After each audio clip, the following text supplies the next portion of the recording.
Hello, hello. This is Kim Ades from Frame of Mind Coaching, and you have just joined us at the Frame of Mind Coaching podcast. It is my delight, my pleasure, my absolute honor to introduce to you not only a friend, a past Frame of Mind devotee, client, and just a wonderful all-around person, Maria Soraparu. Did I say it right? You did. Thank you. The honor is all mine, Kim. Thank you. Truly. Welcome. So, we've known each other for a lot of years, and we've kind of experienced a lot of ups and downs through life, personally and professionally. And at this point, life has brought us some interesting things, but you are part of a company called BIAN. Yes. What is that? What does it mean? How do you even spell it?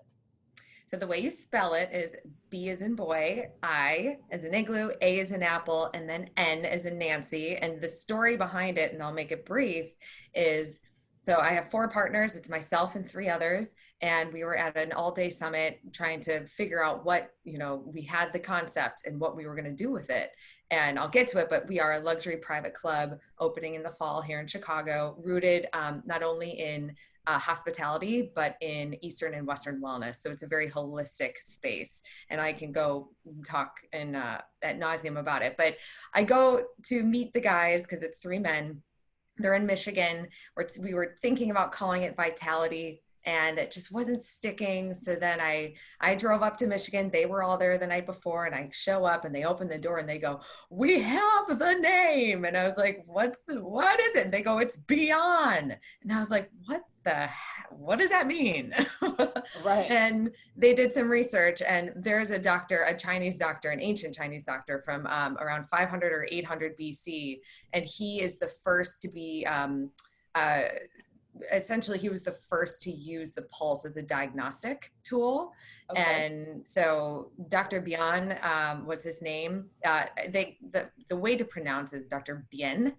And we are calling it BIAN, but we actually were just informed that it's also kind of a meaningful name, that if you were to say, if you have a healer or a doctor who is just above and beyond, essentially, that they're a master healer, that they are the BIAN of their practice. So it's a meaningful name.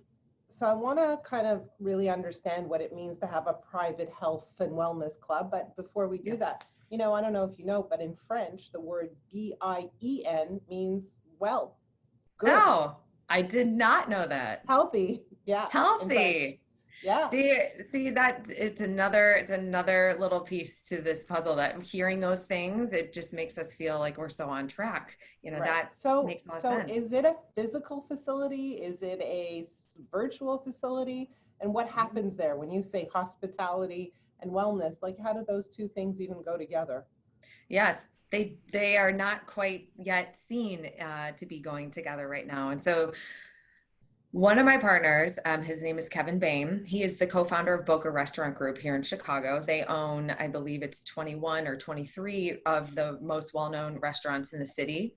Very well-respected, James Beard Award-winning restaurateurs, as well as James Beard Award-winning and nominated chefs. You may be familiar with her name is Girl in the Goat, Stephanie Zard.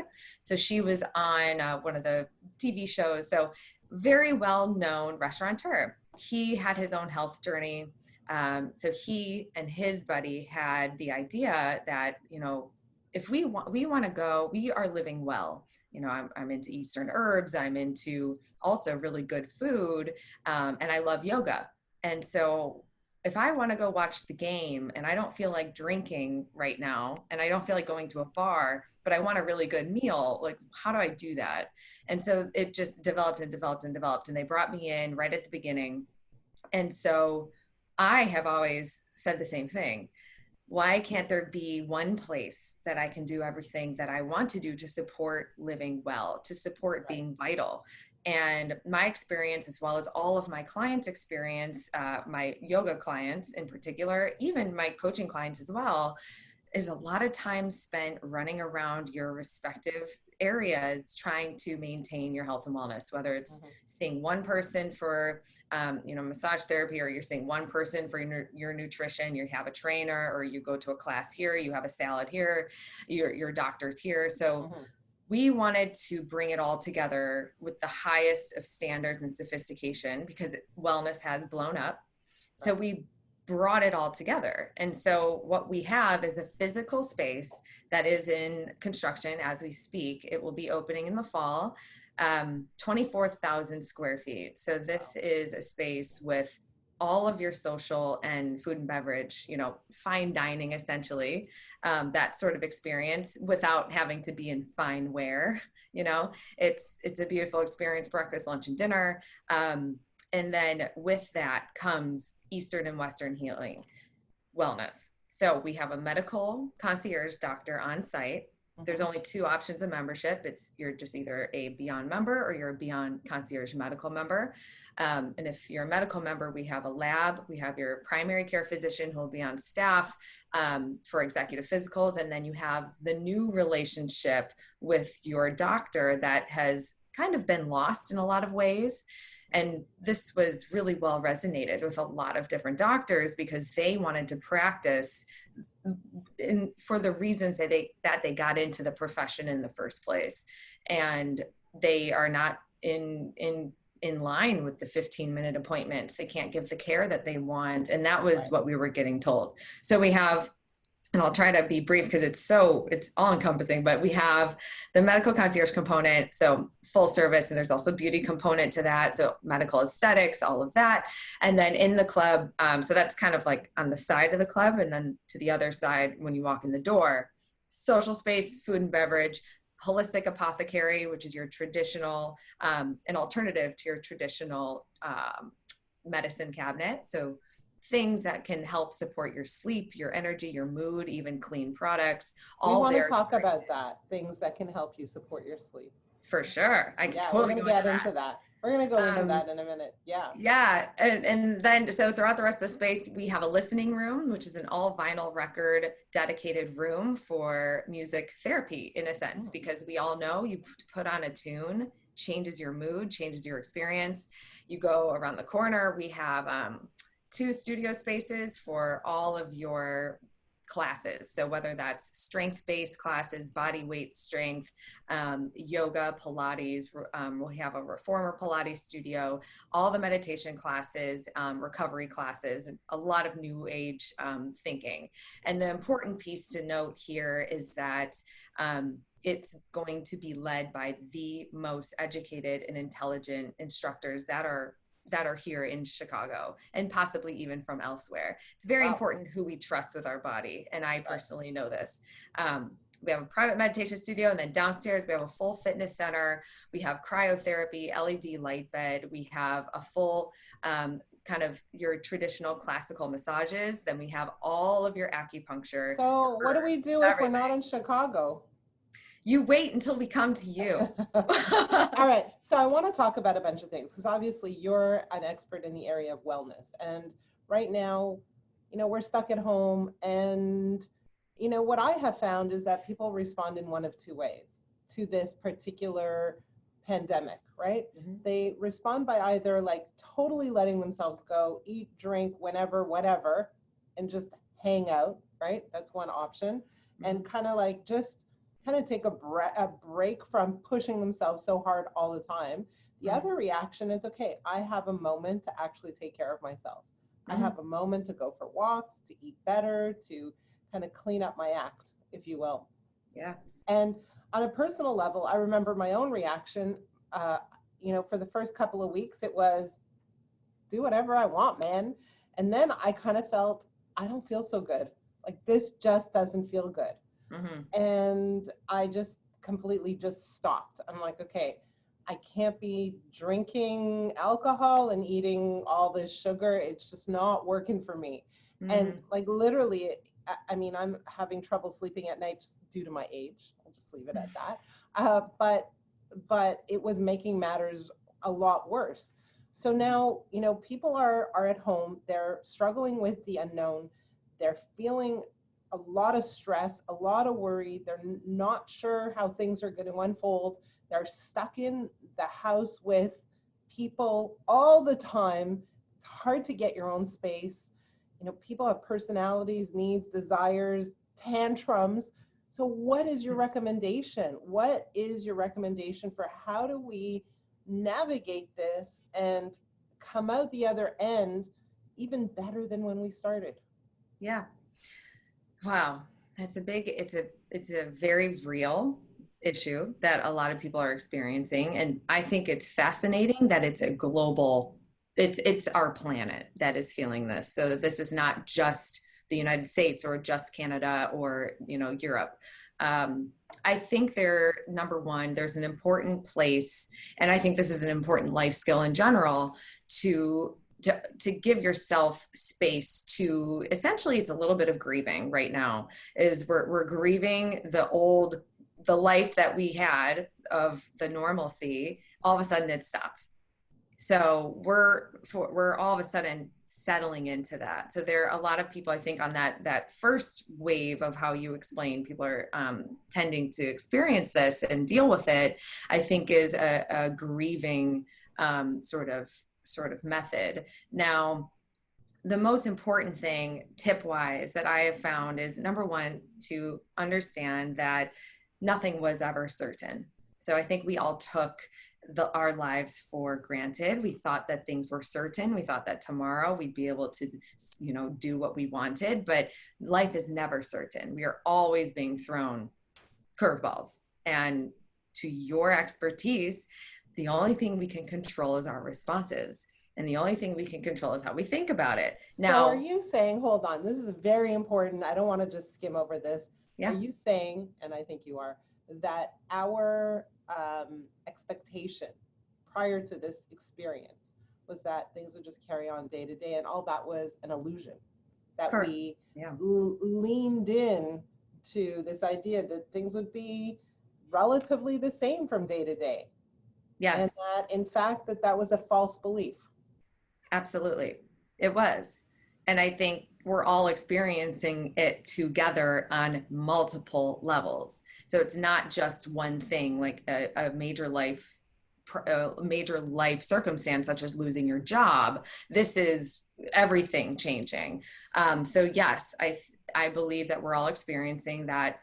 Holy crap, like I thought there was certainty, and there is no certainty. And so what that's causing, in my opinion, is people feeling completely out of control. But what I'm trying to remind is that we were never completely in control of those things. Now, the important thing is, you know, the amount of time that we allow ourselves to grieve, and the amount of time that we allow ourselves to settle into that icky feeling. And I talk a lot about resistance, and that's typically where we find ourselves in pain, is when we're resisting anything that isn't comfortable. Good job. Yeah. And I think if you take that opposite approach, and it 100% takes some coaching to retrain your brain around this, because as you know, our brains are wired in a primal state. So we're constantly, the brain's job is to find the problems and the fear and keep us safe. So right now it's like, oh no, comfort food, keep safe. Don't, you know, shelter in place, danger, danger, danger. And it takes coaching to get you out and to be able to use your brain in the way that is, we are able as humans, which is what distinguishes us from animals, that we actually can rationalize and change how we think, as you know. And so it's the amount of time that we allow ourselves to be in that uncomfortable state, but also not resist the uncomfortable state. This isn't great on multiple levels, on so many levels, and to so many degrees of severity. So it's looking at it and saying, yes, this is what I was handed. Okay, maybe I need to take, you know, this time to comfort myself, but the question becomes, is this going to serve me? And what is the result of this action? Mm-hmm. So as you experienced, you started to see, okay, this isn't working for me.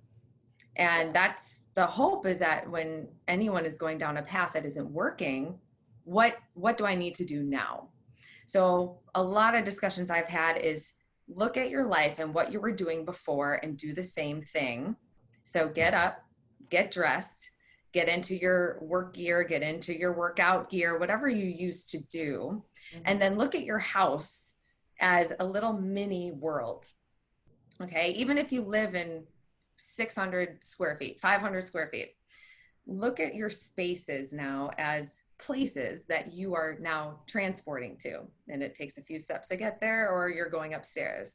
So if you're moving into, and there's so many ways to design that, but if you look at it as, okay, because you can't work, play, rest, socialize virtually in the same place, because then everything begins to mold together and then you can't disconnect. So look at your place of living, your household, and start designating spaces for certain things. The same way you would, travel to your gym, travel to your place of work, travel to your coffee shop, designate one chair for work. If you don't have a lot of space, designate one chair for your socializing activities, designate your couch for restful activities only. And that sort of approach. And so there's that tool, being stuck with people. I have the unique, not only being in coaching, and I think you can probably talk to this too, but I have worked in the home alongside my husband for the last 4 years. Now that took years to figure out how to make work. And now everyone is all of a sudden forced into that. And then add kids and multiple kids and maybe other family members on top of it. Okay, baby, what do we do? I could talk about that for hours. For hours. And, over communication, thoughtful, skillful communication, importantly, to explain what it means. Okay, when I'm working, this door is going to be closed, or you create schedules. Time blocking and organization with your time is incredibly important. So I need to tell you a quick story. So please. We have 5 kids, and as of last night, 4 of them are home. We have 1 more coming over tomorrow night. Okay, so we're kind of sticking together, but 4 are home as of yesterday, and they're adults. So we're having dinner, and we were talking about, so what happens tomorrow, and how is this going to work? Basically, we said, look, during the week, it's a work day for us. We're working. And we may come into the office where we've let everyone else go home, and for us, it's like an empty space, so it's safe. Or we might stay home. And they said, look, here's what we need from you. Shut your door, but leave us a sign. We don't care what you're doing in there, but put a sign outside saying, please don't knock. We don't care what you're doing. And so all of a sudden, holy crap, the game has changed, right? Yes. Kind of understand at this point, some things are going to happen behind closed doors, and it's okay to shut your door for a bit. Yeah, absolutely. And when you communicate that, it's clear. Otherwise, when you're working all together, say one of your children is like, oh, I feel like talking to, mom, and they're going to mosey in, and you're in the middle of deep work. Yeah. That's not going to be a good experience. It's not going to be a good exchange. Right. So the communicating with everybody is critical, and to make it clear. The third piece is and this is where my, yoga and mindfulness comes in, is to be so present in what you're doing. So when you do decide, say you and Alan schedule, let's meet for lunch at 12, or you and one of your children say that, you're there and you're dedicated to it, because often we mistake the amount of time being more important than the amount of presence that is actually there. 100%. And I feel that personally as a new mom, if I am thinking about other things during the time I have with my baby, and then he goes for his nap and I'm like, I wasn't really present. I feel this awful, icky feeling, and the other person feels it too. Yeah. And really, I've always said, just be where you are. You're with your kids, be with your kids. You're on a podcast, be with the podcast. You're on a phone call, be on the phone call. Be where you are. And I think and you may have this on your list of recommendations, but I think an important part of being able to be where you are is actually having time to yourself. Just have some time where there is no conversation, where there are no people, where you can get quiet, where you can think a little bit and reflect for yourself. And obviously, Yes. my recommendation is, if you do have that time, maybe you're exercising, listening to music, but journaling is a really great idea. Yes, it is. Journaling, and even if it's one sentence, is so That's right. powerful. So And powerful. that goes to another tip is scheduling these things just like you would a meeting, just like you would a coaching call. You wouldn't miss your coaching call, you wouldn't miss your meeting. Schedule your self time, your me time, schedule your fitness. And the other thing is to not also look at everything as, okay, how am I going to fit all of this into one day? Yeah. You want to look at it into little chunks. It doesn't have to be an hour. It could be 20 minutes of movement, 20 minutes of me time, whatever it looks like, whatever concoction you can create. It doesn't have to be the length of time. But again, if you're present and you're in it and you're committed, you're going to experience it. And you're going to savor those. Sometimes I get 5 minutes of silence in the morning.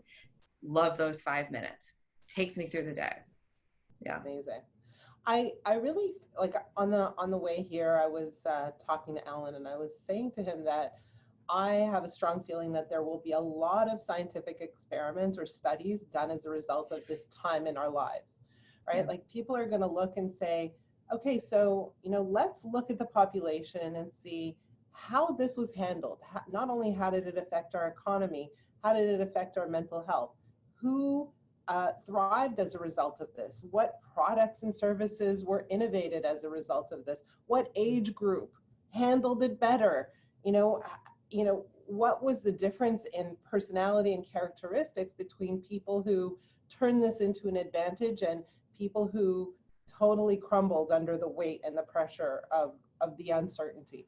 So I really think a lot of interesting findings will result at the end of this experience, like years to come. I completely agree. Yeah. Completely agree. I think we're going to see a lot of that, and it'll be I think it's going to create a new wave of approaching your life, being hit with something like this on this level. So, and I really think that after this is over, like, our focus historically on wealth creation and work, it will shift to a focus on mental, physical, spiritual health. People will be more engaged in things like yoga and meditation, coaching, journaling, all those things. And they're going to be spending a lot more time socially, like just appreciating the fact that you can have dinner with your friends. Right? Exactly. And other ways of doing it too, the hope is, now that this has been lasting the length that it has, and who knows how much longer we have to come, there was that addiction to the news, and that's the news' job, is to bombard you with the red lights, the noise, the very energetic talking about it. And I think it's incredibly important to be informed, but if we're only consumers and we're not creating anything and we're not stepping aside from that ever, you will continue to get drilled down into a deep, dark hole, because then it becomes very scary. Yeah, you need a bit of a break. Yeah, if there's amount of time that you're consuming stuff like that, try to consume something that is, creation based, or gets you out of your head, or whatever it is. Yeah. I do want to talk about one more thing before we go. It's this issue of sleep. Issue of sleep. So a lot of people are having trouble sleeping lately. Like, if I look at a lot of my friends, my Facebook newsfeed, like, just the conversation out there is, I couldn't get back to sleep, or I couldn't get to sleep, or I was up for 2 hours. Like, is anyone else having trouble sleeping? What is your recommendation for better sleep? For better sleep begins with how you start your day. And better sleep also is very dependent on how you end your day. Your whole day is going to contribute to how you sleep. So if you are consuming, let's say, caffeine or alcohol, that's a given. It's going to interrupt your sleep. Okay. The timing of caffeine, I always recommend not after 1 p.m. at the latest for any caffeine. Alcohol, if you're looking to cut down, start, cutting it in half. Again, doesn't have to be a full glass of wine, maybe a half, or maybe you do a 30-day challenge right now and eliminate entirely. I would look at those. Saying, are you nuts? Yeah. Are you nuts? Hey, well, if there's anything, I did speak with my doctor of Chinese medicine, and she said, this virus it feeds on just the things that are typical that we should probably be mindful of, which is sugar, cold foods, and stuff like that. So sugars. Cold foods. Yeah, cold foods. The way she explained it was that the virus is living, and this is not medical advice from me. This is, and I may be not interpreting it correctly, but what I took from it, she said it thrives in a damp environment, and damp environment in our bodies is not served. It feeds it when you're giving yourself cold food. So raw vegetables, smoothies, cold salads. If you can bring in more warming, healing foods, a lot of ginger if you can, but just cooking your food a little more and less on the sugar. So that flies in the face of raw vegan people. Yeah, they're probably super duper healthy in general, but yeah, that was her recommendation to help. That's immunity, in general. Yeah. But immunity, eat warmer foods. Eat warmer foods, some ginger and hot water was her big recommendation. And vitamin D is big. If you guys aren't getting outside, you can simply put yourself next to a window during sunlight and work there. Try to get it on your skin, stand out on your front steps if you have it, on a balcony, or just in the window is a really big one. That helps a lot with sleep as well. And a very big one that I think everyone can benefit from, and I personally, because I do a lot of work on my phone and computer, the light from electronics, so before you sleep, severely interrupts it. So if you can have some sort of shutdown process of TV, computers, phones for at least 30 minutes, that can support sleep quite a bit. And then download a meditation app. Even if you hate meditation or you think it's woo-woo, there's some great tools out there. One of my favorite ones is, it's called Calm, C-A-L-M. Yeah. She has stories on there. You have different voices. Tell yourself a story and put yourself to sleep. It helps, but breathing techniques. So the whole day sets you up for your sleep. So every little thing is going to contribute. So I would watch what you're eating, watch what you're consuming before bed, and watch the caffeine and sugar intake. That's a big contributor. And watch your mind, of course. Watch your mind, what you're thinking about, what you focus on grows, says Kim Ades. There you go. So yes. So how do people find you? You can find me. I have a website. I'm on Instagram. Instagram, it's at Yoga with Mar. And then our company, BIAN, it's at Live BIAN, LIVEBIAN.